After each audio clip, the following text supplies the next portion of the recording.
Yonta pravishya mama vachamimam prasuptan sanjeevayata kila shakti dhara swadhamna anyam cha hasta charana shravana tvagadim pranan namo bhagavate purushaya tubhyam katanchana smrite yasmin duskaram sukaram bhave vismrite viparitam sya Shri Chaitanya namamitam.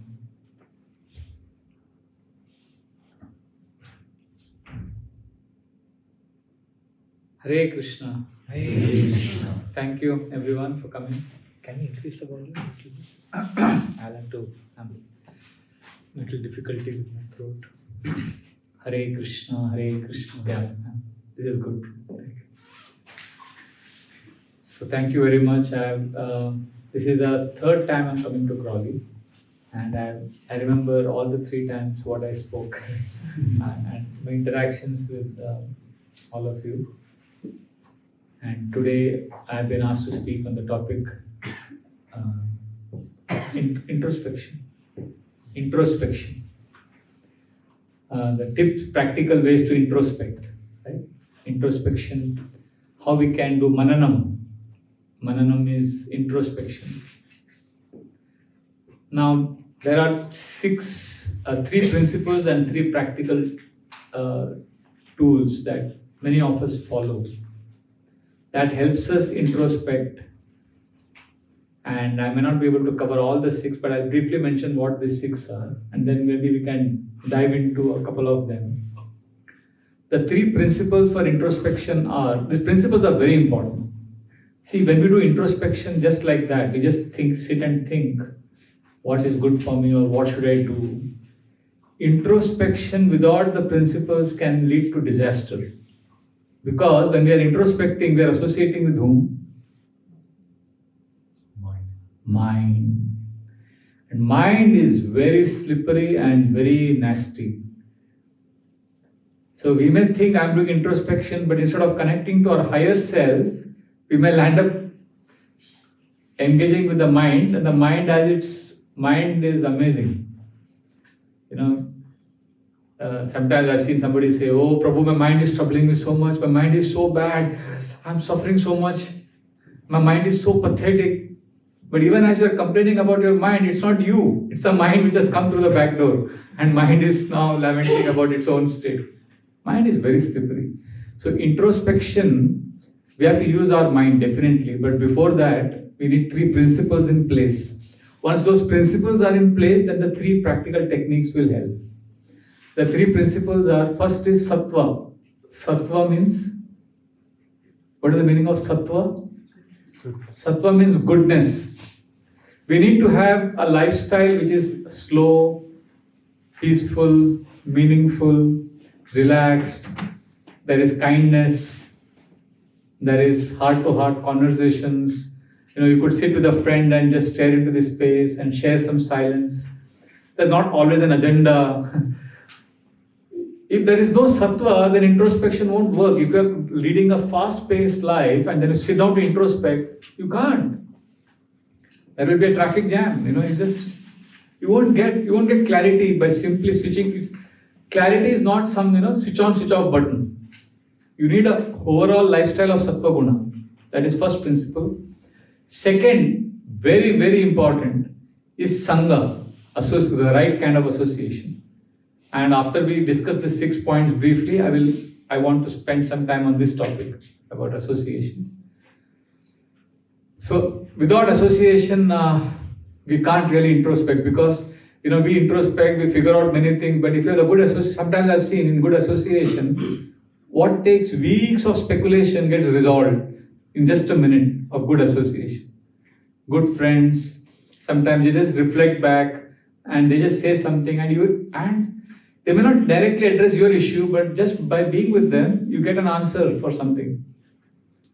So this is glorified in all our scriptures. Good association, extremely important. Now when I said Sangha, I meant Sankirtan also. When we come together and do Kirtan, and when we come together and do Seva, all of that is included in the principle of Sangha. So this is the second principle. What is the first? Sattva Guna. Second, Sangha Sankirtan. And third is Shastra. Shastra is scriptural knowledge because that is higher intelligence. If I use my intelligence to introspect, you know what? There's a very big problem with our intelligence. Our intelligence is many times contaminated. Our intelligence is simply a servant of the mind. In our inner world, there are three gundas, three dacoits staying. The mafia don, the boss of this gang, is called the ego, the false ego. He issues a diktat. I am the enjoyer. That's it. That's all he does. I am the enjoyer. That's the false ego's diktat. And the false ego has two bodyguards protecting the false ego. The first one is called mind. Mind's job is accept and reject. So the false ego's diktat is what? I am an enjoyer. I am an enjoyer. And then you come and tell me, Prabhu, you give such good classes. So what has happened? My ego feels good because I am an enjoyer. So what does the mind do? Accept. He's a good person. The mind is immediately accepted. And what does intelligence do? Intelligence supplies arguments, logic, rationale for the mind's acceptance and rejection. The intelligence says, yes, he's a very good person because he's so educated, he's from a good family. All this intelligence is saying why? Because the mind has accepted him. Tomorrow the same person says, Prabhu, you gave a good class yesterday, but you are very proud. So when he says that, my ego gets offended and the mind rejects. And when the mind rejects, the intelligence says, oh, he's actually not a good person. The same intelligence now will give justification on how this person is bad. So our intelligence is a slave of the mind in the long run. So whenever scriptures say intelligence is more powerful than mind, that intelligence refers to higher intelligence or scriptural intelligence, not this material intelligence. So Shastra is that higher intelligence. Shastra is transcendental, coming from the spiritual realm. So when we read scriptures or when we hear scriptures in association, good association, then if these three things are in place, then introspection can happen. And introspection, how we can do? Practically, how we can get into sattva? I call this as BJP formula.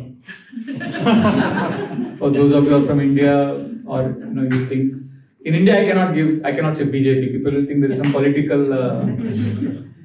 B stands for breathing.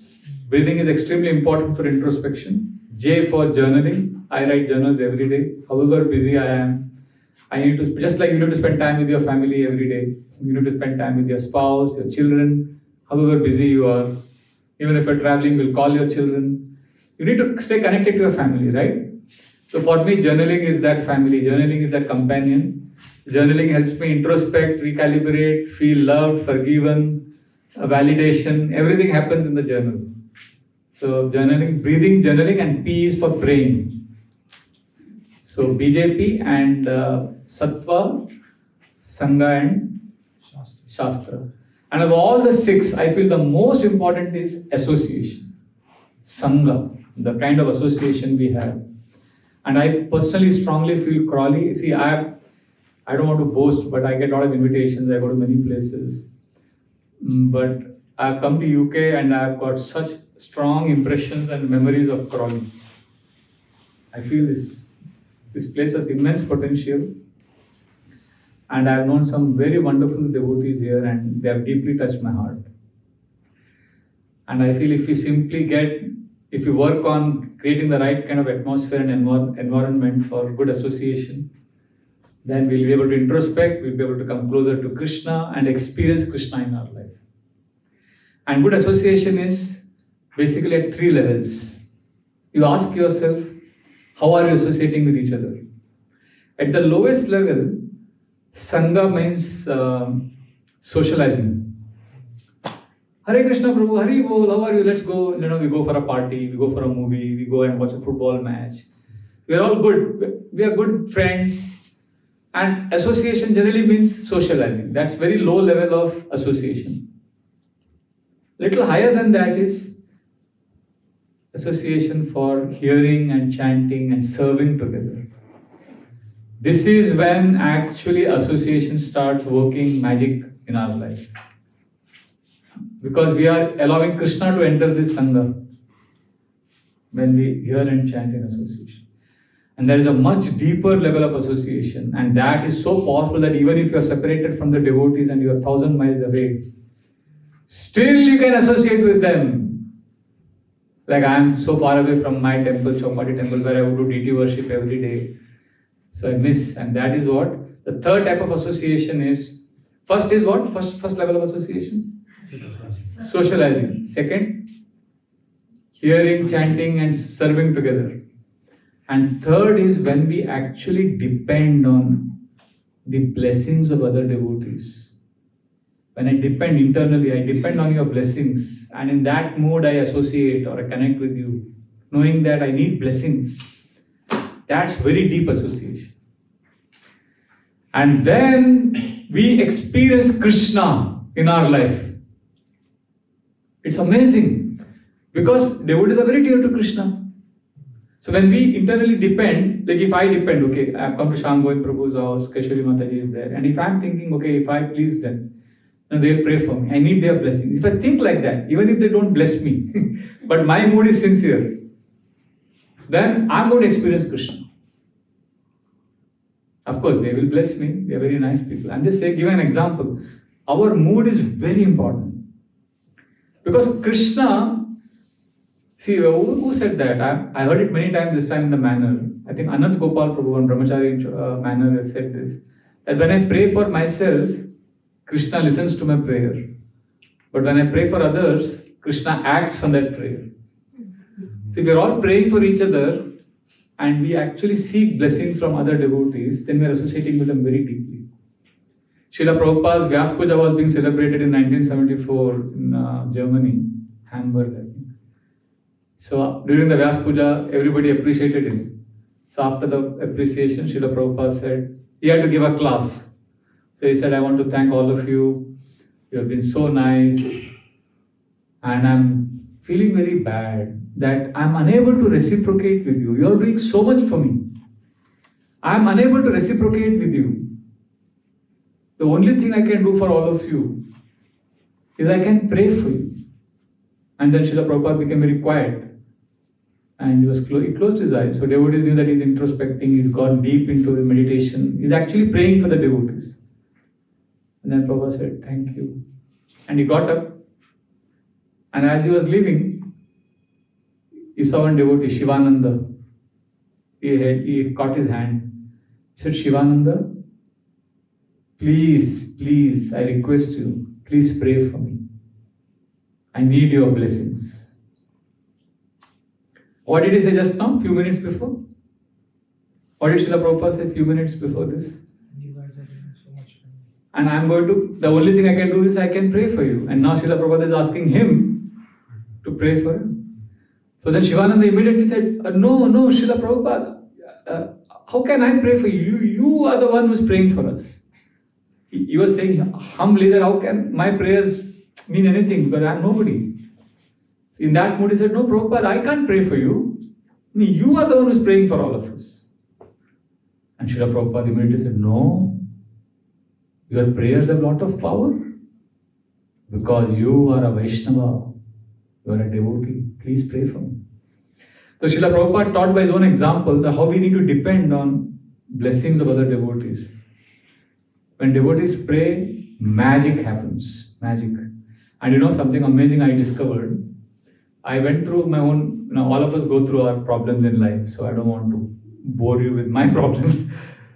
But essence was, I went through some real difficult times in my life, and few years ago, I think 3 or 4 years ago, it was the biggest crisis I had ever faced. And now when you look back, I feel, wow, how did I survive that? And it is as if I've gone, it's as if I walked through fire and have no burns, no scars left. How can that happen? How can I be so safe now? And then I realized, this is because definitely some devotees are praying for me. Otherwise, it's not possible. Somebody has blessed me. Somebody is praying for me. Otherwise, it's not possible that I can be so effective safe, happy, sheltered. Somebody is definitely out there praying. So I started a practice 2 years ago. When this incident happened around 4 years ago. So when I came out of it and I was like, I couldn't believe my fortune, and then I realized how things are happening. So 2 years ago I started a practice. I said, well, some devotees have prayed for me, so I'm so effective and happy. So how can I reciprocate? Maybe I can pray for them. Now I'm nobody important that, like I'm going to pray for you guys, Haribol. I'm not somebody like that. But I thought my feeble attempt to show my gratitude. So I have to anyway write journals every day morning. So one column I added called a blessing journal. So I would write 5 names every day. I would write a name, and then I would write against that name. 2 words would be common for every name.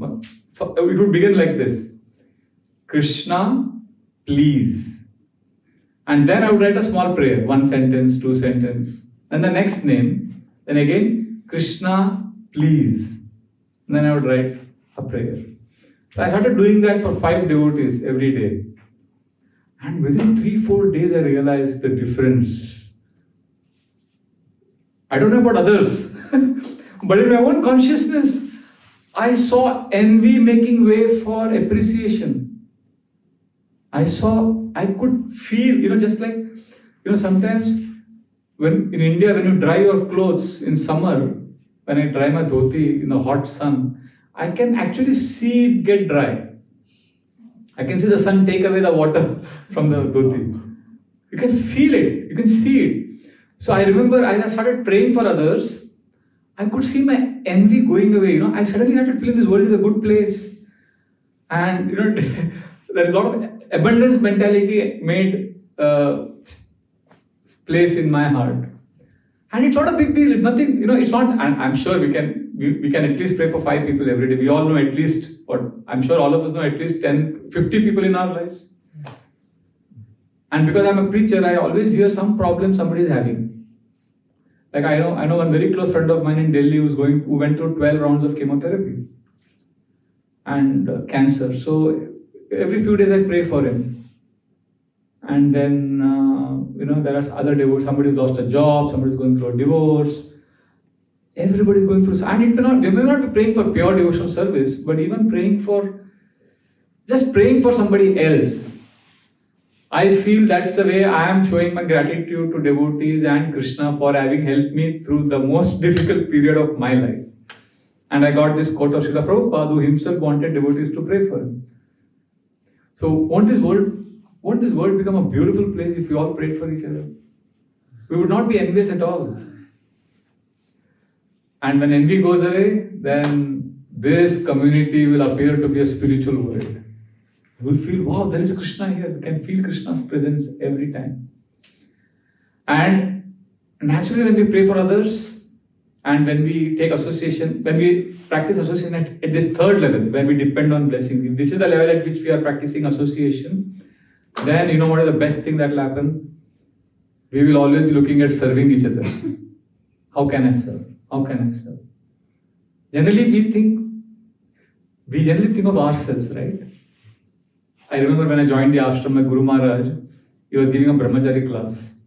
And we were around 45 brahmacharis.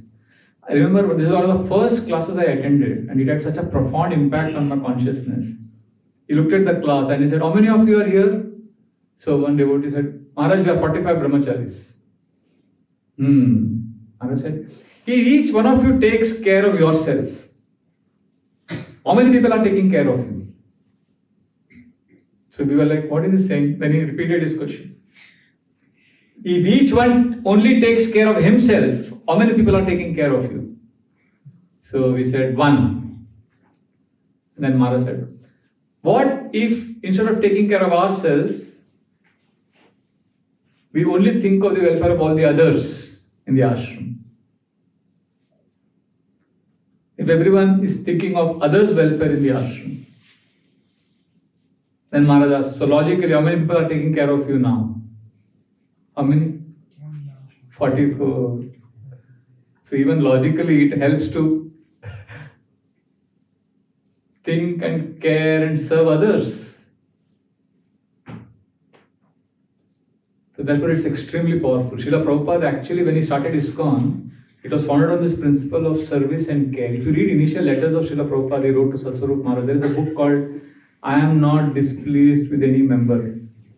This is a book written by Satswarup Das Goswami Maharaj. This is a collection of his purports to Srila Prabhupada's letters. And in that book, Srila Prabhupada has written a letter to Satswarup Maharaj and Jadurani Mataji. They were at Boston serving. And then Satswarup Maharaj writes a purport to each of those letters. And you see those letters are so endearing, full of warmth and fatherly affection. Like he's asking about such personal details of both of them, about what they're eating, how they're taking care of their health. Small, minute details like a father would ask his children. That's how these devotees got Krishna. Through that care. In the initial days, Srila Prabhupada was giving a lecture in New York. And Srila Prabhupada said, New York, Srila Prabhupada came from India, Vrindavan. And he's in New York. He says, New York is such a bad city. And all New Yorkers sitting. And there's a month of May. And Srila Prabhupada says, New York, it smells like dog stool. And this is the month of May. In India, at this time, we get mangoes. In New York, there is no mango. So one of the boys in the class who was sitting was Steve Guarino. Steve was 26-year-old then. All the other young boys and girls were like 18, 19. So they already looked at Steve as like, an old man. Okay, he's like the senior most in our group. He was like a man. We're all kids and he's like a man. And Steve always wanted to please this Swamiji, Srila Prabhupada. He was thinking, how can I please this elderly Swami who has come from India? He's cooking for us every day. He's doing so much for us. I wish I can please him. So in this class, as Srila Prabhupada very nonchalantly just mentioned about, in India we get a mango at this time. So Steve inferred that, maybe this Swamiji likes mangoes. I'll get a mango for him. So he went out looking for a mango after the class. And as Srila Prabhupada rightly said, there was no shop selling mangoes and he couldn't find Indian mangoes anywhere. And he walked and walked and walked, and after maybe 2 hours, in one store he found a few mangoes and he immediately purchased them. And next day Srila Prabhupada was giving a class. After the class, Srila Prabhupada was looking at everyone, and Steve got up and he came close and he said, Swamiji. And he offered mangoes. And Srila Prabhupada saw the mangoes and his eyes became big. Mangoes! And then Srila Prabhupada took his hand and Steve was knelt down. Srila Prabhupada put his hand on his hair and said, very good boy, very good boy. And when he said that, everybody laughed because they found it a little funny, because they thought Steve was a man, a grown-up man, and Srila Prabhupada is saying, very good boy, you brought mangoes for me. Very good boy, mangoes. So when everybody laughed, Srila Prabhupada got a little confused. He looked at everyone and said, why are you laughing? So Srila Prabhupada thought they are joking at him or they are making fun of him. Srila Prabhupada immediately said, no, why are you laughing? You brought mangoes. This is love. So Steve said, I brought mangoes because I wanted to please Swamiji, and Swamiji thinks I love him. He recognizes that, I love him and I'm having a loving exchange. So he noted it down. But Srila Prabhupada, all of you know, he was a Swamiji then, and then he started preaching, and then he went to San Francisco. Then devotees went to Montreal, and then Boston, and slowly London. And then what happened? ISKCON spread like wildfire. We had 100+ temples and we had thousands of devotees. And Steve Guarino went on to become Satswarup Das Goswami Maharaj with a big sannyasi danda. And all the young boys and girls who came, they all went on to become big leaders. Chuck became Achyutananda Swami. Keith was managing the kitchen. He became Kirtananda Swami. Greg became Gargamuni. Bruce became Brahmananda. Wally became Umapati. All of them were like big leaders. And time passed. Srila Prabhupada was globetrotting, going to different temples, opening centers, giving initiations. And 1976. Now we have passed 10 years. 10th anniversary of ISKCON is being celebrated in New York. All the big sannyasis with their dandas, thousands of devotees are standing, and there's a big cake has been made. And written 10, and so many candles. And Srila Prabhupada has his knife and he has to cut the cake. And everybody is saying, 10 years of ISKCON, Hari Bol, Srila Prabhupada ki jai. And each of these sannyasis, Gargamuni, Brahmananda, Kirtananda, they're all managing, not small temples, they're managing a continent. They're like very big leaders.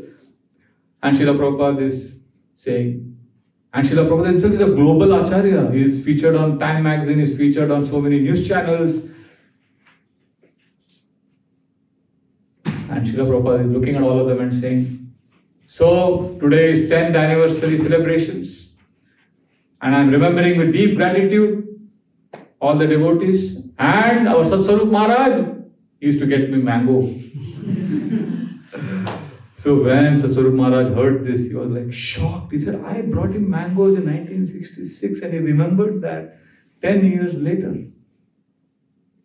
And that way Srila Prabhupada had not forgotten that, what he had offered with love. So Srila Prabhupada has taught by his own example that if you have loving exchanges with devotees, we may not remember, we may not have great memory, but the point is that energy of love, if we share and if we give, genuinely wanting to give, then Krishna in the 10th chapter of Gita he says, I will guide you. Dadami buddhi yogam tam enamam 10.10 Krishna says, he will guide us. If we have the right association, the right mood, Krishna will save us from the most terrible, unimaginable problem that we land ourselves in because of our own false ego. So Krishna protects devotees who humbly take shelter of other devotees. And Srila Prabhupada, there are many pastimes. Unfortunately, when we glorify Srila Prabhupada, we love to glorify those pastimes where Srila Prabhupada smashed someone as, somebody as a rascal and you fool and all those debates of Srila Prabhupada we glorify. But there are many pastimes of Srila Prabhupada which we don't speak so much, but where he showed that tenderness and he was conscientious and very sensitive to the needs of devotees. I remember there are a few Matajis who would come, Srila Prabhupada disciples. As a young brahmachari, they would say some pastimes of Srila Prabhupada. And I would think, I hear Srila Prabhupada's class every day and I have this red box. I think Bhakti Vikas Swami Maharaj disciple made that. It's amazing. There are 3,000 lectures of Srila Prabhupada. So I play one lecture. It's very nourishing. So for us, Srila Prabhupada's association is through his lectures, his Vani. So I used to think we should hear only Prabhupada's classes and have, all that philosophical point, we should be sharp. But then these Mataji Prabhupada disciples would come and they would speak pastimes of Srila Prabhupada, which I had never heard of. Like they would say, like one Mataji came, Lilavati Mataji. She said, Srila Prabhupada came to the temple where I was staying and he saw that I was not there in the temple. So he asked the temple president, Guru Gauranga, in Zurich, where is Lilavati? So he said, Prabhupada, she is very sick, she was admitted in the hospital. Oh, our devotee is taking care of her. So then Guru Gauranga said, Srila Prabhupada, one devotee goes and gives prasadam to her, but then she, we are busy managing the temple, lot of seva here. Srila Prabhupada said, all of you stop all services. All of you right now go to the hospital and be with her. So all of them, they dropped everything and they all went to the hospital. And she was overwhelmed to see everybody has come. And when they heard Srila Prabhupada said all of them, she became even more emotional. Now she has heard so many classes of Srila Prabhupada for the last 45, 50 years. But she remembers this the most, where personal care was shown by Srila Prabhupada. There is another Mataji, Sarveshwari Mataji. She was in the kitchen doing seva. Srila Prabhupada visited the temple. And after the lecture, after talking to devotees, went to his room. And his servant Nandakumar was preparing his bed and mosquito net. And Srila Prabhupada entered the room and suddenly he saw Sarveshwari is coming out of the room. And Srila Prabhupada, she had made milk. She had boiled the milk for Srila Prabhupada at night. And she had kept the milk on his table. And she was going out. And Srila Prabhupada said, Sarveshwari, you are pregnant, because she was pregnant, 8 months, and her stomach was like this, so it was obvious that she's pregnant. So Srila Prabhupada said, you are pregnant. She said, yes, Srila Prabhupada. Oh. And then Srila Prabhupada sat there and started talking to her about her pregnancy. What is she doing? How is she taking care of her health? And she started discussing. So Srila Prabhupada said, you should eat regularly. What are you eating? What is your diet? Like a father was taking care of his daughter, he started asking all the details. And then he said, you should take milk at night, every night. She said, yes, Srila Prabhupada. Wait. Srila Prabhupada picked up that cup of milk which she had brought for Srila Prabhupada and kept on the table, and he gave it to her. She said, no, Srila Prabhupada, this is for you. There is milk in the kitchen. Srila Prabhupada said, no, drink this. I want to see whether you drink. Sit, drink. She started frustrated because she didn't expect that milk was for Srila Prabhupada. And Srila Prabhupada is giving that cup to her. And she is like, drink this cup of milk. So then she is drinking milk and Srila Prabhupada is just looking at her. Now after she finished, Srila Prabhupada was satisfied. Then he called Nandu Kumar, said, I am going day after tomorrow. Because Prabhupada was traveling to different temples. You should ensure, talk to the temple president, every night she should get milk. Whatever she needs to be comfortable, everything should be arranged for her. Will you do that? Yes, Srila Prabhupada. Okay, good. Then he looked at Sarveshwari and he said, okay, now you can go. Now this exchange must have lasted few minutes, but this left a lifelong impression in her heart. So when I joined the temple, now don't get me wrong, I was a young brahmachari, 25-year-old, enthusiastic to serve and read scriptures and analyze it from different angles. And I started thinking, oh, this Mataji speak all these pastimes, they're all like all sentiments and emotions, but we should be like into scriptures. I thought like that. And next day was Bhagavatam class of Jayadvaita Swami Maharaj. You know Jayadvaita Swami Maharaj? He is like no nonsense sannyasi. He will be very grave and he will cut and he is all pure philosophy. He knows Bhagavad Gita in and out. And he will only speak philosophy. Cut. And he was giving a class.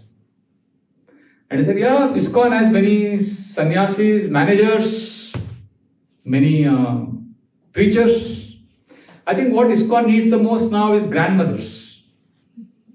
What? Grandmothers? We need grandmothers more. Then he clarified. He said, in Indian family, grandmothers have a lot of time for their children. And they give a lot of affection and unconditional love. And grandparents give more love than the parents, right? That's how it is, right? Grandparents are more pampering and more loving than the parents. Then Maharaj said, so we need devotees who have a lot of time for each other, who can give time to other devotees, who can give empathy, affection and love.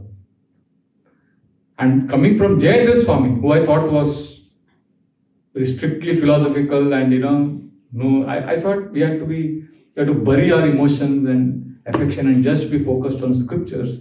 Coming from him was interesting.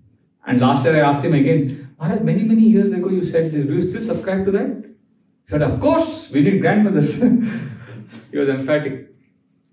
So, Krishna consciousness is very personal, and to the extent we can give ourselves genuinely to others, we will have a movement filled with, of course, I know there is a limitation to this. Sometimes devotees become very sentimental also, because there is no end to how much affection a person can expect.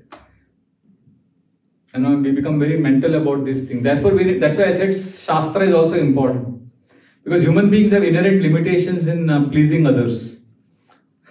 Because they're all conditioned souls with 4 defects.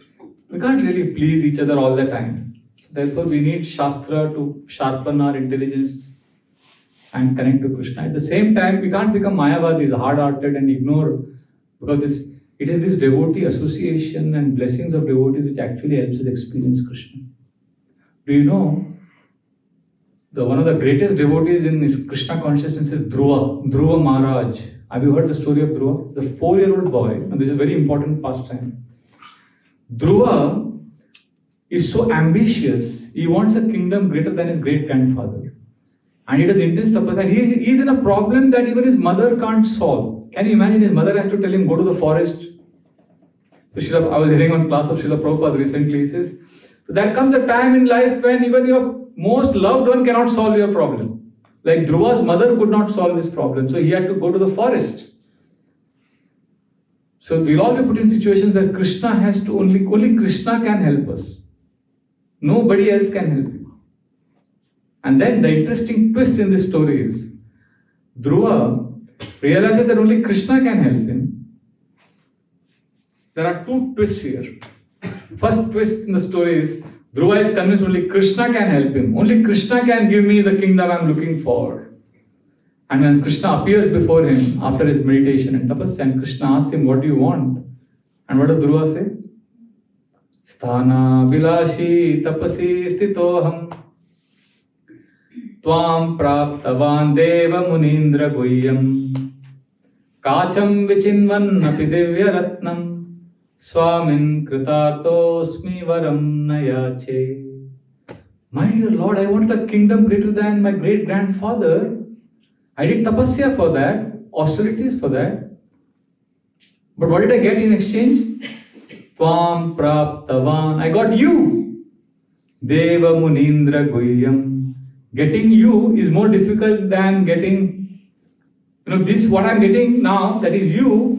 Great devtas, demigods, yogis cannot get that. Now I realize that what I wanted was like Kacham vichinvan api divya ratnam. I was looking for a broken piece of glass and I've got a priceless diamond. What I was asking for was a broken piece of glass. And what I got is a priceless diamond. And now I'm ashamed that I came to you asking for a kingdom. Swamin kritartosmi varam nayache. I don't want anything else, my dear Lord. I just want you. Now look at the second twist. So you may think, okay, Dhruva has got this. He wanted a kingdom very passionately, but when he got Krishna, he said, I don't want anything else. He's happy. So you may think he's satisfied now. Lord Vishnu says, no, ask for a benediction. I want to give you a blessing. And now comes the most interesting part. And Dhruva is asking for a prayer. He's asking for a benediction. And what does he ask? The fourth canto of the Srimad Bhagavatam describes Dhruva's prayer. He says, Bhaktim muhu pravahatam tvai me prasango bhuyadananta mahatam amalashayana enanja sol banamuru vyasanam bhavabdim neshye bhavad gunakatam brita pana matta. He says, my dear Lord, if you really want to give me a blessing, give me this. Bhaktim muhu pravahatam. Let my bhakti towards you increase rapidly, more and more. But, tvai me prasango, in the association of your devotees. Not just devotees, prasango. I want intimate association of your devotees. Now here is a person who has got the Lord. We are in the association, why? So that we can get Krishna. We are in association so that we can get Krishna. Here is somebody who has got Krishna, and what does he want? What you already have. You have something with which you want to get Krishna. Somebody who has got Krishna and he wants what you have. So, do you realize what opulence you are living with? Bhaktim muhu pravatam tvai me prasango. And what do I want to do in that association? That's important. I don't want to go just for parties and socialize. Bhuyad ananta mahatam amala shayanam. I just want to hear your glories in the association of devotees. And I want to serve them. Why? Because enanja sol banam uru vesanam bhava. This material world is nasty, my dear Lord. It's nasty. Ulbanam, vesanam, bhavabdim. All the same different adjectives for the same phenomenon. He's saying this material world is terrible. Instead of saying terrible, he says ulbanam means horrible. Vyasanam, horrifying. It's a different, it's like we say, it's amazing, excellent, like that. Horrible, crazy, bizarre. It's maddening. So what I want to do instead Neshe bhavad gunakatam matta. I want to become mad hearing about your glories. Anyway, this world is making me mad. Instead of that, let me be in the association of devotees and let me hear your glories. So that's the point I'm making. For us, devotee association is a ladder which we climb to get Krishna. Here somebody has got Krishna and he says, I want the devotees. So don't underestimate the wealth you have. And when you don't have it, you will lament. See, I've stayed away from association of devotees in 2020 during COVID, 8 months. And every day I was crying, remembering, because there's a long story again, but 8 months I had no association. I had to stay because of COVID. India was in lockdown. I was staying with my mother and I was managing so many things. I was happy, grateful that I'm serving her, but I was missing the association of devotees. I had taken it for granted for 22 years. And now I realized what an opulence I was living in. Nobody could come to meet me, and I was like, it was intense. So this is an amazing opulence we have. And there are many examples. This is just one example I have given. One of the greatest devotees in Krishna consciousness movement is a personality called Narottam Das Thakur. He is such a special devotee that before his birth, Lord Chaitanya Mahaprabhu looks at the direction of Keturi, the place where Narottam is going to take birth. And Lord Chaitanya looks in that direction, standing on the Padma river, and he shouts, Narottam, Narottam, Narottam. This is years before Narottam is born. So devotees ask him, my dear Lord, what are you doing? And Lord Chaitanya says, one of my great stalwart devotees, Narottam, is going to appear in that direction. This is a prediction Lord Chaitanya makes. And that devotee, Narottam Das Thakur, takes birth years later, and he goes on to become one of the most legendary devotees. And what does he pray? In his Sri Krishna Chaitanya Prabhu Daya Karo More, he is asking for blessings of everyone. And the last stanza is asking for blessings of prayers and association of Ramachandra Sangha Mage Narottama Das. He wants association of Ramachandra. Ramachandra is disciple of Srinivas. Srinivas is God brother, means he is actually seeking blessings of his disciple. He is not simply wanting association of his close friends. He also wants he has become close friends with his own disciple. And he wants his blessings. And another bhajan he says, Thadera Charana Sevi Bhakta Sanevas. My only desire is I want to stay with the association of devotees. But he clarifies, Thadera Charana Sevi Bhakta Sanevas Janame Janame Hoye Yehi Abhilash. Birth after birth I want this association. Not that this life I will tolerate these devotees. Next life was khatam, then I'll get Krishna. No, I want every life I want the devotees. Because devotees, in that association we can actually experience Krishna. Devotees will help us remember Krishna. When we get bewildered, they'll come and tell us, Prabhu, this is not good for you. Many times we don't want devotees, we prefer Krishna. Because Krishna doesn't do anything to our false ego. Externally it appears, like Krishna will be standing with his flute, smiling. If you don't come to temple many times, or if you do something wrong, you'll still see deity of Krishna smiling with the flute. But other devotees, they'll pull your ear. Prabhu, where are you? It's painful. But if you can somehow initially tolerate and then slowly learn to depend on their blessings and love them, then you'll experience Krishna. And these loving exchanges will leave a lifelong impression, and it will help us. I'll tell you one life story, and I'll end with this, then we can have some question answers.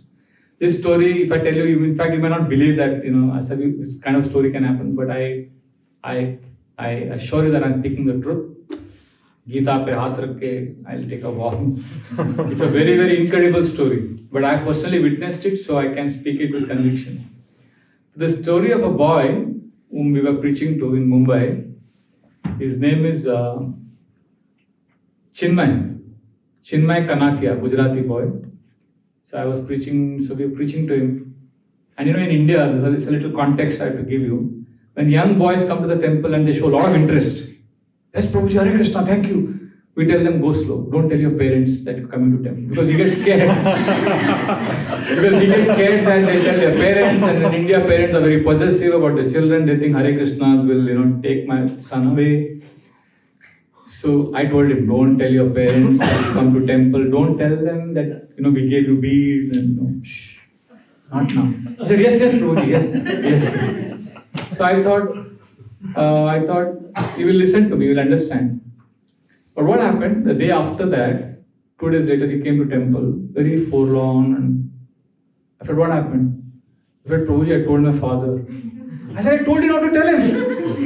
He said, Prabhu, but my father was out of town and I called him. And he had gone on a business trip. And I called him and I said, and then I asked him, what did you tell him? I said, Papa, I went to ISKCON today. And then my father, there was silence from the other end. He didn't say anything. After a long pause, he said, son, I'm scheduled to come next week after my business trip, but I'm coming back tomorrow. I want to talk to you something very important. Okay? Something very important. And then he hung up. So, Prabhuji, you told me not to tell, but I told my father, and now he's going to come back tomorrow. So I thought I lost this boy because his father must be upset. And he told him, and his father is coming back. So I said, okay. And then, as I expected, this boy didn't come the next day. So I thought his father must have grounded him. But then something amazing happened. After 3 days, this boy, Chinmay Kanakia, he comes to me and says, Prabhuji, you won't believe. But what happened? Then he showed me from his bag, he took out a Bhagavad Gita and a bead bag. That bead bag was so dirty, so old. It was a bead bag of 1978. And that Krishna book was 1978 edition. I said, what is this? He said, Prabhuji, my father came back. He held my hand, took me to the attic, he opened a trunk, and he showed this Bhagavad Gita and bead bag. And he said, son, I'm proud of you. You're going to ISKCON. I went to ISKCON when I was an 18-year-old. When I was your age, I used to go to ISKCON temple in Boston. And what a brahmachari, what a devotee was there. He was so loving, so beautiful, so cute, so caring. His name is Niranjan Das Brahmachari. And he was so kind to me. He was a tall fellow. And he was so loving. He would go on his bicycle, he would come to my university, he would get me cakes, cookies, and he would feed me so much prasad. He gave me so much love, and just to please him, I started chanting 16 rounds of Hare Krishna every day. And he was so kind to me. I felt Krishna in my life because of him. He's such a nice boy, Niranjan Das. And now when you said you went to ISKCON, I remembered my teenage years. So I'm very happy with you, son. Go to ISKCON. And then Prabhu, and who's speaking this story to whom? The boy, Chinmay, is telling me about his father telling him. Don't get lost in the story. It's very interesting now. It's like Bhagavatam. It's like Bhagavatam. Chinmay is telling me what his father is telling him. So his father's name is Chetan Kanakia. So then Chinmay tells me, Prabhuji, I asked my father, then what happened? You were chanting 16 rounds, you go to temple. And my father said, son, I was so happy as a devotee, but then there was a family emergency. I had to come back to India. But I kept remembering Niranjan Das. Then I wanted to go back to him. And then I couldn't chant because I got married to your mother. And I got into Maya. I gave up Krishna consciousness. And I forgot about everything. And I would clean my house once in a few years. And I would see this Krishna book and this bead bag. And I would throw up all other things, but I didn't have the heart to throw this away. I gave up all practices, but I didn't give up this Bhagavad Gita and this Krishna book and this bead bag. And now you're going to ISKCON. I'm so happy. So then Chinmay tells me, Prabhuji, my father is so happy. He was just glorifying the Niranjan Das Brahmachari. And I was amazed because at that time, when Chinmay was telling me all of this story, I was laughing because that Niranjan Das Brahmachari is now what? His Holiness Srila Niranjan Swami Maharaj. He is a guru, sannyasi, leader in ISKCON. And he was in our temple staying for a few days. And he was scheduled to give the next day a talk for the youth of Mumbai. 1,000 young boys would be gathering for the monthly youth festival called Prerna. Who is going to give that talk? His Holiness Srila Niranjan Swami Maharaj, who 40 years ago was Niranjan Das Brahmachari. So now I told Chinmay, listen to this very carefully. This Niranjan Das Brahmachari your father is very fond of is now Niranjan Swami Maharaj. But don't tell your father anything.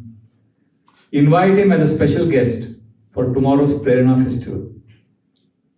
And don't tell him who is the speaker. Don't tell him anything. Just call him and let's have fun. So he said, okay, Prabhu. And then he agreed to keep it a secret. So he told his father, there's a special youth festival and you are called as a special guest. So his father agreed to come. And he was sitting like this in the chair and all the youth were sitting. And I was one of the coordinators. I was organizing, running around. And Maharaj is going to enter from the door. And he's going to come and sit on the Vyasasana.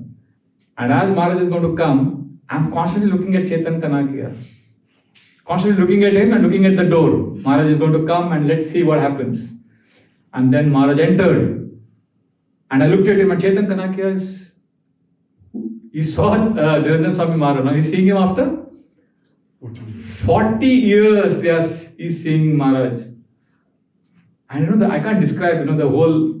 He went through so much emotion. He's recognizing but not sure. And then Maharaj sat on the Vyasasana, started doing Kirtan. And then this Chetan Kanakia figured out, ye wahi hai. And then a big smile. And the whole class, 1.5 hours class, this Mr. Kanakia is only, he is just looking at Niranjan Swami Maharaj like, as if he knows him for many, many lifetimes. And Maharaj gave a normal class, Kirtan.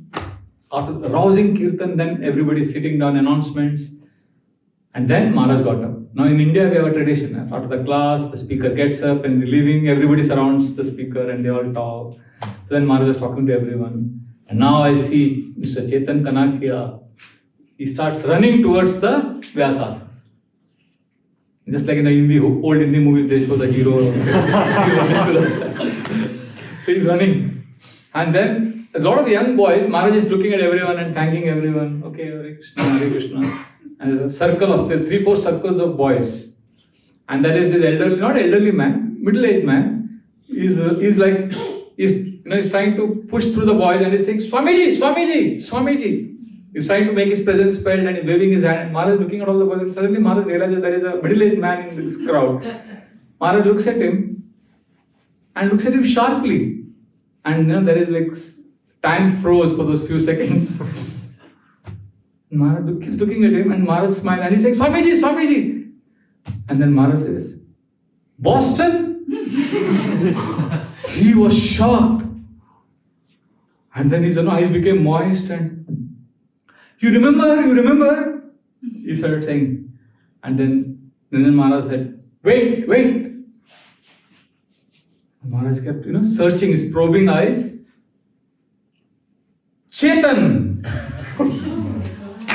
When Maharaj said Chetan, this man he started wailing. I've never seen a man cry like I saw that day. He was not crying, he was wailing. How crazy. And his son is there, his son he was uncontrollable. And he's all this, his nose is also leaking and all that. All that he's doing. Swamiji. And then he fell at Maharaj's feet. He put his head on Maharaj's feet. Maharaj picked him up, embraced him, held his hand, walked with him for a few meters, showed him a few paintings, asked about his well-being, and then Maharaj came back, thanked him. See, Maharaj is a sannyasi. Sannyasi has no attachments. यदि तोर डाक सुने क्यों ना आशे तो बे एकला चलो रे अपना बस चलना है एताम सास्थाय परात्मनिष्ठम just Krishna guiding me so Maharaj but in that exchange this Chetan Kanakya was and I was managing a base is where young boys between the age group of 50 to 25 stay unmarried young boys and we give them training in bhakti next day he registered and he wanted to stay in that base I said you can't stay if you know for a few months I want to go training and then one day Chinmay comes and says my father is now he was not chanting for so many years, they started chanting again. So I said, oh, he started chanting? He said, yes, now we chant every day 32 rounds. What? I said, we struggled to chant 16. He said, no, he wants to make up for all the lost years. So this is 1 5-minute exchange at impact. When you give genuine love, so Maharaj must have met so many people, so many, See, everybody may not remember names. Everybody has unique memory power. I remember I took Niranjan Maharaj for a walk to the garden during that period. The first time he was going to that garden, but he still knew where to go, how to go. Some people have certain kind of memory intelligence. So Maharaj has that. Plus he has his heart also. Some people have other kinds of memory. Everybody has different kind of intelligence. The idea is not external, it's the heart. Maharaj has a heart to serve, and that is what deeply touched Kanakya's heart. So if we have a genuine desire to serve and care, look at how the time, after 40 years he came back. So Krishna consciousness is very, very powerful. And we just have to be kind and not come in between Krishna and that person. No, Krishna's plan for that devotee. We just have to facilitate and be kind. Sorry, I went on and on and on. It's a long story. I'll stop here. Hare Krishna. To summarize, there are 6 ways, 3 principles and 3 practical ways to develop introspection skills. What are the 3 principles? First, Sattva means mode of goodness. Second, Sangha. Third, Shastra. And then the 3 practical things are breathing, journaling and praying. Yes. And we focused on one quality of right kind of association. We discussed 3 levels of association. What is the first level of association? Socializing. Second level of association is hearing, serving and chanting together or Sankirtan. Third level of association is depending on the blessings of other devotees. Hare Krishna. Srila Prabhupada ki jai. Any comments or questions? Yes. Because of our conditioned natures, sometimes it's difficult to get along with everybody all the time, devotees, friends, whatever. How can we overcome that, see past that, and still practice what you've spoken of? There are 2 things here. One is, it's not always possible to have good intimate relationships with everyone. Birds of the same feather flock together. Everybody, you will find your own, what is that called? Sanskrit word for it.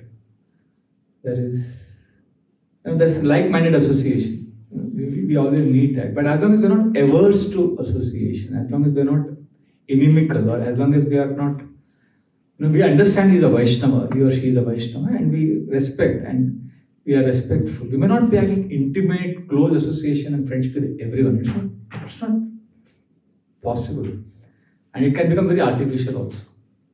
That is the first point. But having said that, I must also clarify that in Krishna consciousness, a lot of magic happens. If we can simply learn to overlook the external differences and somehow see how this person is coming closer to Krishna, you will be amazed by what you discover. Like I stay in you may think, oh, you're staying in a monastery. What experience do you have of social life? See, you in your family, you may have 2 people, 5 people, maximum 6 people in a family, and more or less all of you have the same kind of cultural or social factors. But I live in a house where we are more than 100 brahmacharis, 100 monks living together, and all of us are from different cultural backgrounds. Somebody is from South India, somebody is from Assam, somebody is from North, somebody is a Sardar background. Imagine all of them living together. Look at the cultural incompatibility that can happen. And the way we have discovered the joy in the relationships, when we learn to overlook the external differences, it's amazing. Amazing. Because each devotee has a different language of love. Everybody speaks different. For somebody, love means just keep doing seva. For some, love means giving gifts. For some, love means talking. For some, love means, touch, embracing. They need some physical touch. So like everybody has different language. So in our ashram, I remember I was the mentor for some brahmacharis. So one brahmachari is from Punjab. Punjabis are very expressive. Punjab ke hain. And then they dance at every occasion, and they are like very expressive people because they have seen a lot of struggle in the northern India during 18th century, 17th century, a lot of invasions, challenges. So they learn to live and celebrate every day because they don't know tomorrow what's going to happen. So they lived every day with gratitude and celebration. So they are used to having festivals and celebration and dancing at every occasion. So Punjabis. There's another brahmachari who is also my mentee. He is from South India, traditional Brahmin family, who are very conservative and very sober and unexpressive people. Hare Krishna. Always reading scripture. They don't like to dance and all that. So this South Indian devotee tells me, Prabhu, that devotee, Punjabi devotee, he's a snob. He's so snobbish. He's so mean. He's so arrogant. And he makes fun of me in public. He humiliates me. And that Punjabi devotee, when I confronted him, he said, Prabhu, I told him, is it true that in the middle of the kirtan, this South Indian brahmachari was standing behind. You went in front of everyone and you pulled him in the circle and you hit him hard on the back and you made fun of him in public. Is it true?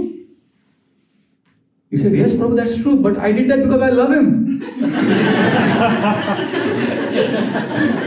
Now, how do I explain this to him? He did that because that's how he shows love. In front of everyone, I want to make fun of him. And this fellow is thinking, I'm so unloved here because they're making fun of me in front of him. So everybody has different cultural background and thinking. So it's amazing how. So I learned many things in the ashram that. So when we overlook these differences, then we can have intimate friendships beyond age, gender, culture. Genuine love can be exchanged. Genuine love. Like I'll give you a classic example. When I joined, there was one brahmachari I was very scared of. He always had a mean look. Angry, we used to call him the angry young man.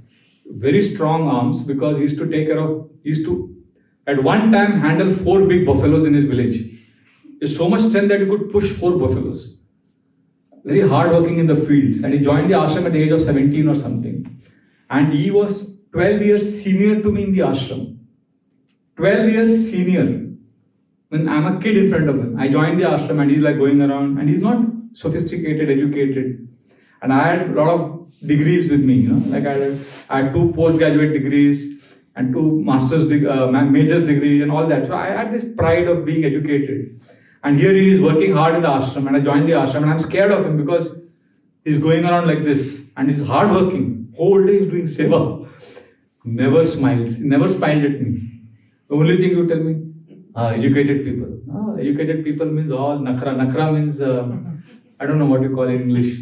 You have your own tantrums, and you're lazy guys. You can't work hard like us. You're all educated people. You're city people. They're useless for ISKCON.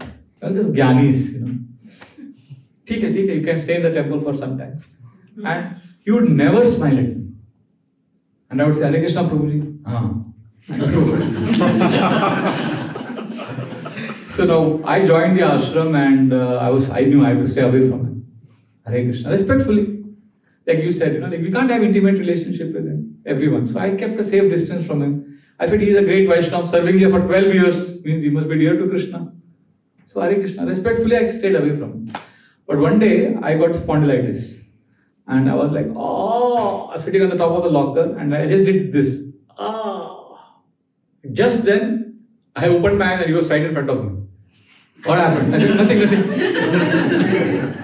Explaining? I said, No, it's okay.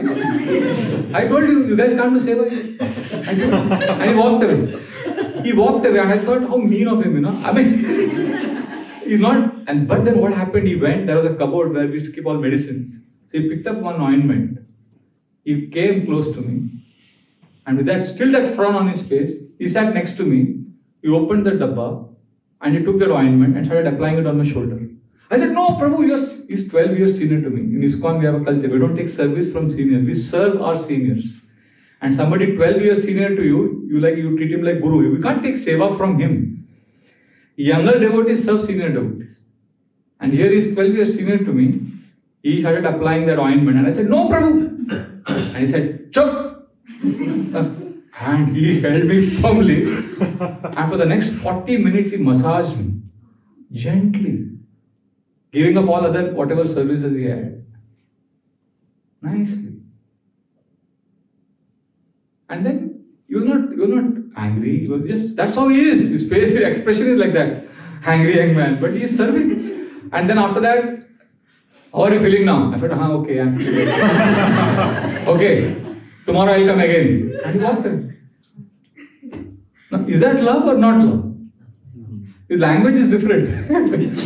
If my language is, see, we all have a screwed up definition of love. Love means it should be like this. I have a definition of love. If somebody fits into that definition, that person is loving. If somebody doesn't fit into my definition of love, then he may not be loving. But we don't know. And then, since then, we are together in the same ashram now. I've spent 25 years, he has spent 37 years. And we are close friends.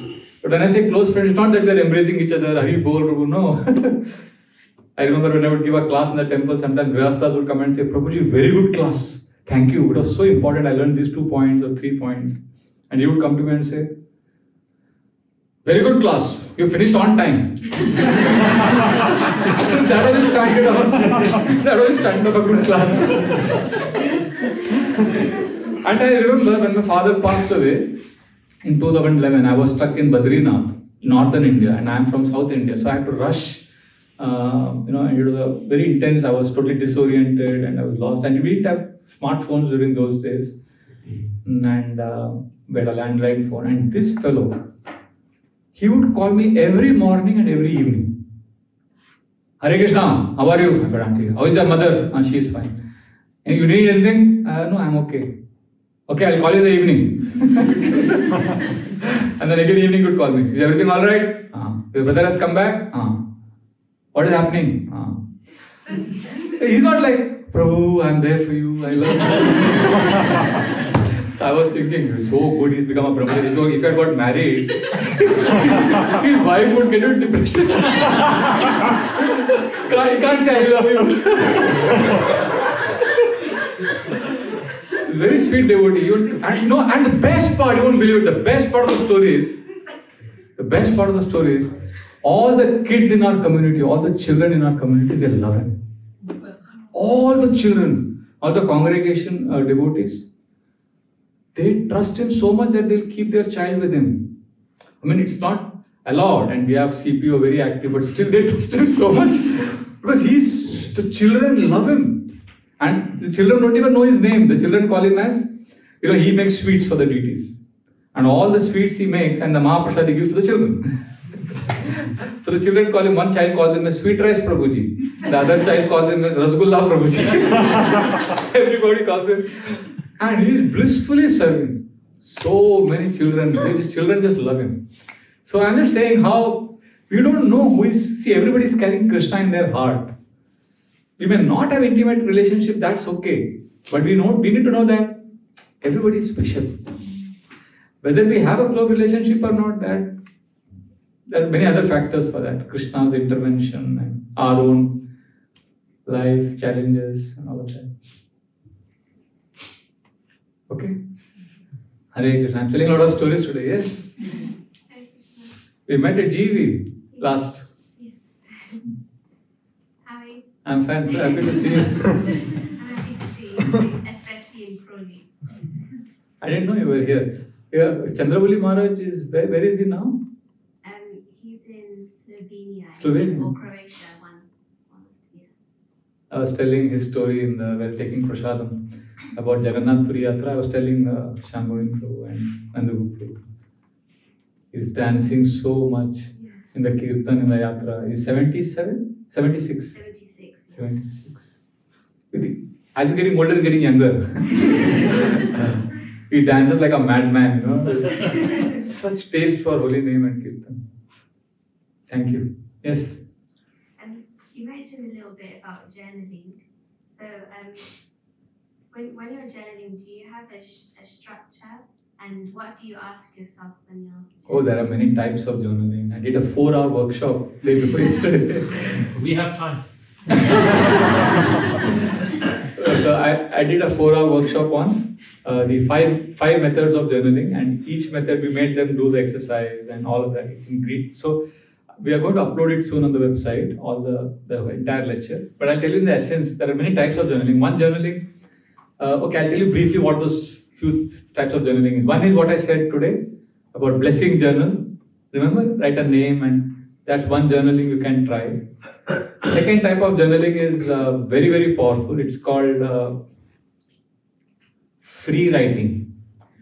Free writing means you take a paper and pen and keep an alarm for say 10 minutes or 5 minutes. Let's say you don't have so much time. 5 minutes alarm. Until the alarm goes off, you keep writing.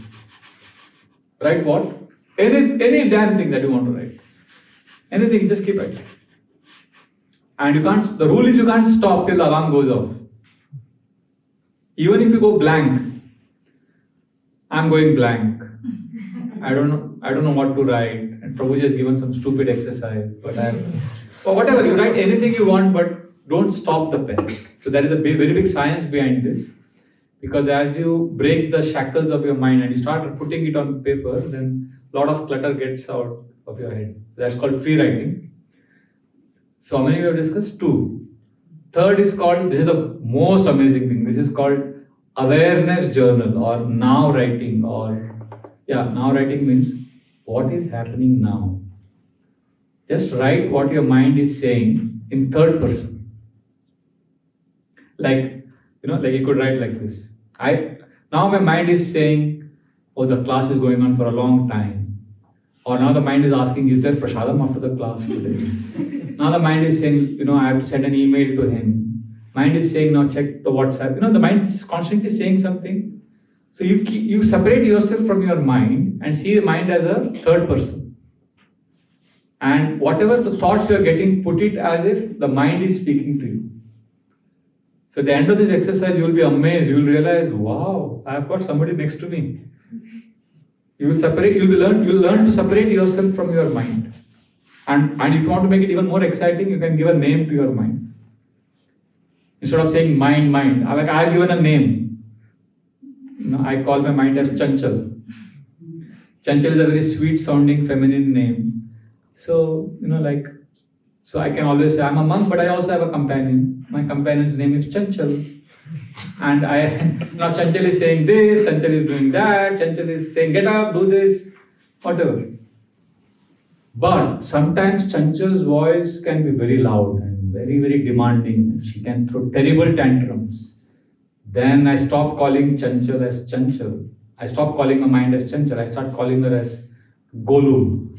Gollum is a character from Lord of the Rings. Gollum is one who is plotting to kill his master and also serving him. So mind is terrible. So I say Gollum is now very angry with that devotee who made fun of you in public, or Gollum is now saying this Gollum. So depending on the situation, but basically mind is not me. That's the point. So this is amazing. After this exercise, if you do this exercise regularly, you will see mind of a 10-foot tall vicious demon standing next to you and constantly shouting, and you are looking at him and you are a mind worshipper. You will realize that, oh, I'm just listening to my mind. And as you are practicing awareness journal, if you also start practicing another kind of journal, which is called a prayer journal, which is where you start offering prayers to Krishna.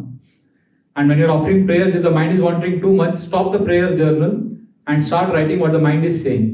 Mind is now saying this, mind is saying this. And at some point of time, mind will keep quiet. Mind will have nothing to say. Mind will go blank. That's when your real soul, the I, you can then offer prayer. That prayer will be very powerful. Do you get what I'm saying? So it's like this. Science is like this. Science of journaling is like this. On your right side, imagine there is Krishna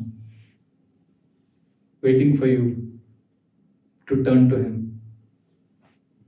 Krishna is waiting.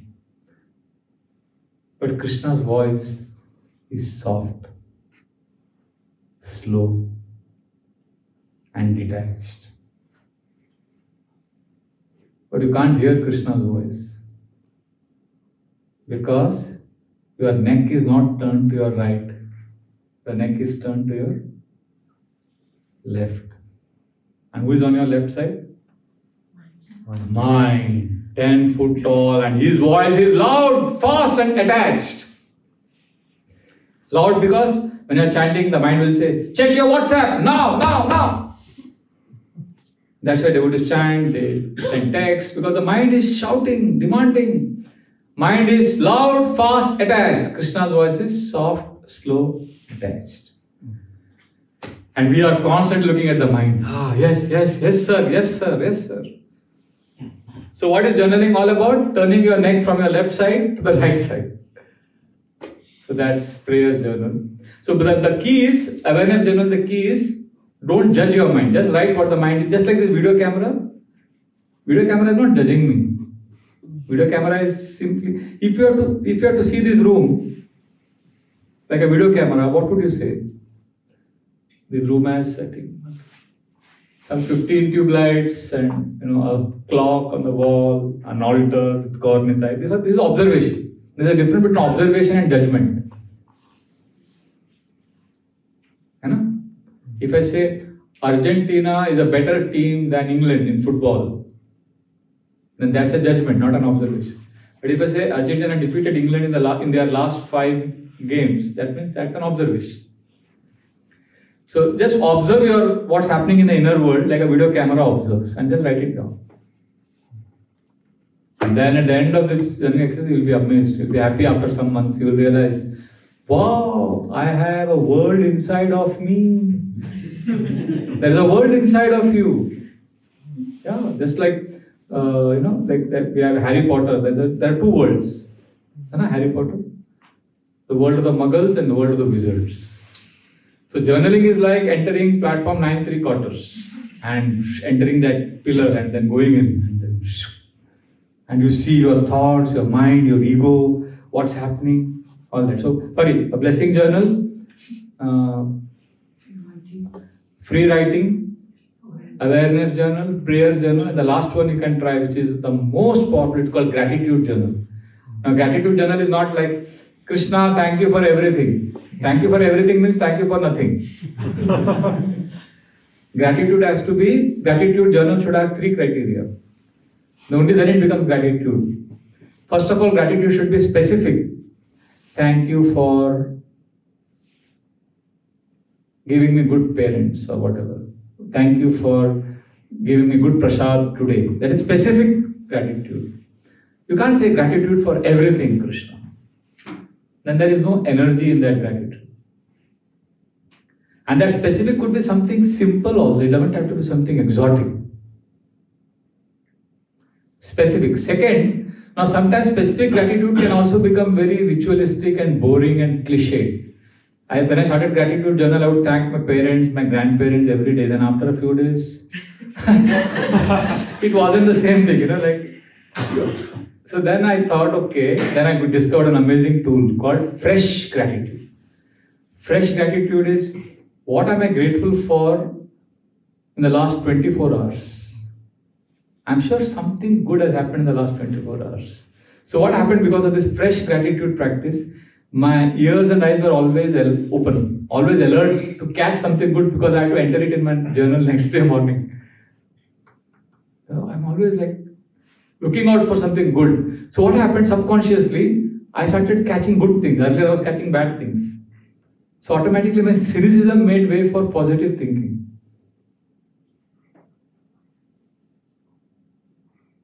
Fresh gratitude is very powerful.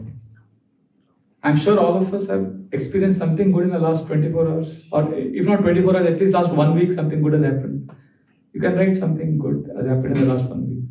But now for me, every day has to begin with, I get sometimes late for Mangalarati. Now I've made peace with it. Initially I would be very guilty. Sometimes, I would get late for Mangalarati because of this journal. But now I've made peace with it because ultimately the goal is to connect with Krishna. So I have to write my journal in the morning, first thing. Otherwise I become restless. It becomes a habit now. And gratitude journal is so powerful. Fresh. First of all, it should be specific. Second, 3 criteria of a gratitude journal.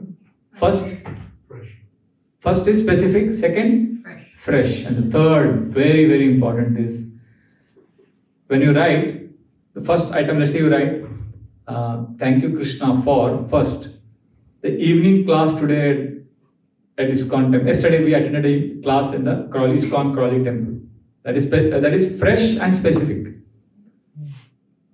But it's not enough. You have to write at least one sentence now, after that, on why you are grateful for that. When you answer the question why, you are investing energy into that gratitude. That gratitude will actually act as gratitude, otherwise it will carry no energy. When you answer why, you are forced to think. And that why could be very simple. It doesn't have to be again something very, very philosophical.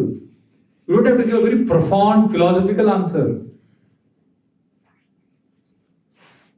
Like, somebody fed me some months ago, somebody fed me, in South India we get a type of dosa called neer dosa. Somebody fed me neer dosa and I ate that. So in my gratitude journal next day morning, neer dosa. You might think, Prabhuji, you are a senior devotee, you are thanking Krishna for neer dosa. Neer dosa, specific and fresh. And why? Because I like good food. And I got some nice prasad yesterday. It doesn't have to be something, like it was Krishna's prasad, so I got Krishna's prasad, so I'm grateful. No, it doesn't have to be like, it doesn't have to be artificial. I like good food, and I got good food, and I remembered my home, and I wrote a couple of sentences, and I could see that gratitude carried some energy. So this is gratitude journal. Hare Krishna. Hare Krishna. There are more types, but then this is, and again, very important disclaimer. I gave you these 5 types because you wanted something structured.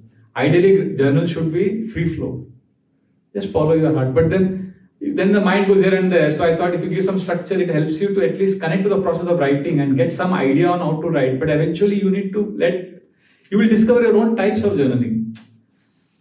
You will discover your own unique ways of connecting with the Lord. These are the ways I connect with the Lord. That doesn't mean you should connect with the Lord only like this. Trust yourself. Hare Krishna. Let's stop thank you very much for your kind attention and giving me an opportunity to serve all of you at Crawley. I hope to see you again. Hari Bo. Thank you. His Grace Vraja Bihari Prabhu ki jai. So again, I'd like to thank Vraja Bihari Prabhu for coming. Thank Nandagopa Prabhu for driving him here. Please come back.